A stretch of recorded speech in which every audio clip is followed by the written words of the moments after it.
Z student academy में खुशामदीद।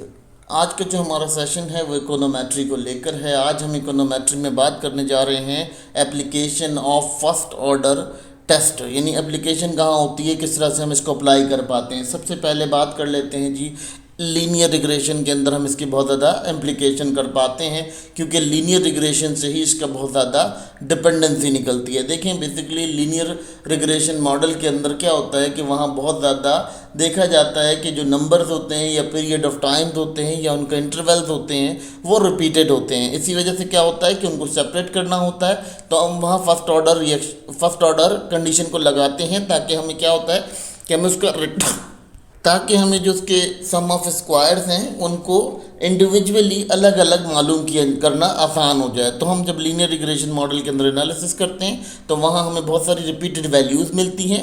अब हम उन रिपीटेड वैल्यूज़ को क्या करते हैं कि हम ये देख लेते हैं कि उन वैल्यूज़ को किस तरह से हमने अंडरमाइन करना है या हमने उनको समझना है। तो ये तमाम चीज़ें समझने के लिए हम बहुत इंपॉर्टेंटली इसका इस्तेमाल करते हैं। ये बहुत ज़्यादा डीप इस्तेमाल होता है। अब बात करते हैं जी लॉगिट और प्रॉबिट। लॉगिट और प्रॉबिट का मसला क्या होता है कि ये ऐसा मॉडल होता है जिसके अंदर बाइनरी नंबर्स के ऊपर बात होती है, यानी 0 और 1 का जो कंडीशंस होती है उनके ऊपर बात होती है। अब क्या होता है यहाँ ये देखा जाता है कि जब बाइनरी नंबर्स होते हैं तो उसमें पैरामीटर्स भी रिपीटेड होते हैं।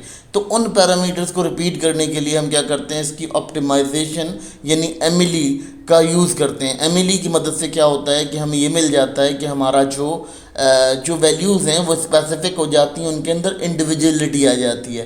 तो इस वजह से भी हमें इसको वहाँ अप्लाई करते हैं, जिससे हमें क्या देखने को मिलता है कि हमारी जो वैल्यूज़ या पैरामीटर्स होते हैं उनके अंदर एक इंडिविजुअलिटी आ जाती है और वो अपनी जो डेरिवेशंस हैं वो बिल्कुल एक्यूरेट दे जाते हैं, जिसकी वजह से उनका एस्टिमेशन आसान हो जाता है। तो ये भी एक हमारे लिए बड़ा इंपॉर्टेंट एप्लीकेशन होती है फर्स्ट ऑर्डर कंडीशन। अब टाइम सीरीज़ और पैनल डाटा एनालिसिस के अंदर भी इसका यूज़ होता है। मैंने आपको लास्ट टाइम भी ऑटो कोरिलेशन के अंदर बताया था कि जब टाइम सीरीज़ की बात करते हैं तो पीरियड में बहुत सारी जो पैरामीटर्स होते हैं या बहुत सारे एरर्स होते हैं वो रिपीट होना शुरू हो जाते हैं। फिर वहाँ क्या होता है कि वहाँ हमें देखने को ये परेशानी होती है कि हमारा डाटा जो है वो स्पेसिफिक वैल्यू दे भी पा रहा है या नहीं दे पा रहा है। फिर हम क्या करते हैं उस मॉडल को एक्यूरेट करने के लिए भी वहाँ पे भी हम इसका इस्तेमाल करते हैं फर्स्ट ऑर्डर कंडीशन का, ताकि हमें ये क्लैरिफिकेशन मिल सके कि हम किस तरह से इसको ख़त्म कर सकते हैं। फिर वही ऑटो कोरिलेशन को ख़त्म करने के लिए भी हमें इसकी मदद चाहिए होती है जब टाइम सीरीज़ डाटा एनालिसिस के अंदर बात करते हैं। और जब हम पैनल डाटा के अंदर ही बात करते हैं तो पैनल डाटा में भी ये होता है कि हम डाटा में बहुत सारा डाटा जो है वो रिपीटेड होता है, तो उसको भी हमें अरेंज करने के लिए वहाँ पर भी फर्स्ट ऑर्डर रिएक्शन की बात करनी पड़ती है और फर्स्ट ऑर्डर को इस्तेमाल करना पड़ता है। इसीलिए हम इसको यहाँ पर भी अप्लाई करते हैं और बहुत ज़्यादा इसका रिजल्ट निकलता है जब हम इसको अप्लाई करते हैं इन मॉडल्स के ऊपर। तो अब बात करते हैं जी इसकी इंपॉर्टेंस की कि ये इकोनोमेट्री में इसकी क्या इंपॉर्टेंस होती है। सबसे बड़ी चीज़ ये होती है कि हम किसी भी डाटा को किसी भी मॉडल के अंदर जब फिट करने लगते हैं तो हमें फ़र्स्ट ऑर्डर टेस्ट की बहुत ज़्यादा ज़रूरत पड़ती है, क्योंकि उससे क्या होता है, उससे जो हमारे मॉडल के पैरामीटर्स होते हैं या मॉडल की जो एरर्स होते हैं या इंडिविजुअल टर्म्स होती हैं वो टर्म्स अप्लाई करने में डाटा पे मदद करती हैं। ठीक है, फिर इससे हमें मदद क्या मिलती है, इससे हमें एक और मदद ये मिलती है कि ये बहुत लीनियर वे में भी काम करता है और ये नॉन लीनियर वे में भी काम करता है। ये दोनों वे के अंदर आपको मदद देता है, सपोर्ट देता है। वहाँ पर जब आप लीनियर मॉडल को फाइंड कर रहे हो तब भी आपको सपोर्ट मिलती है और जब आप नॉन लीनियर को फाइंड कर रहे हो तब भी आपको सपोर्ट मिलती है। फिर ये क्या करता है, ये आपको स्पेसिफिकेशन देता है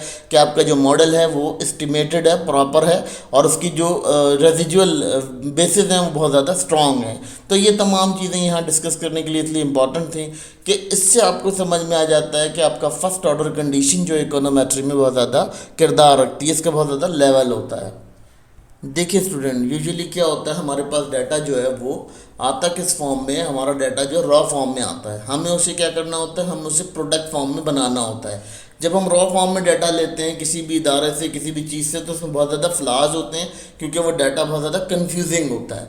फिर हम उस डाटा को एक शीट के ऊपर कन्वर्ट करते हैं। उस शीट से हम क्या करते हैं, उस शीट से हम एनालिसिस करते करते करते नीचे तक जाते हैं, तो फिर वो एक डाटा प्रोडक्ट डाटा में बनता है। वैसे वो रॉ डाटा होता है। लेट सपोज मैं एग्जांपल देता हूँ कि एक अस्पताल है, उसके अंदर 50 मरीज़ दाखिल होते हैं। ठीक है, वो 50 मरीज़ क्या होते हैं कि उनकी एक की अलग अलग बीमारियाँ हैं। अब क्या होता है, उनकी अलग अलग फाइलें हैं, अलग अलग डाटा है।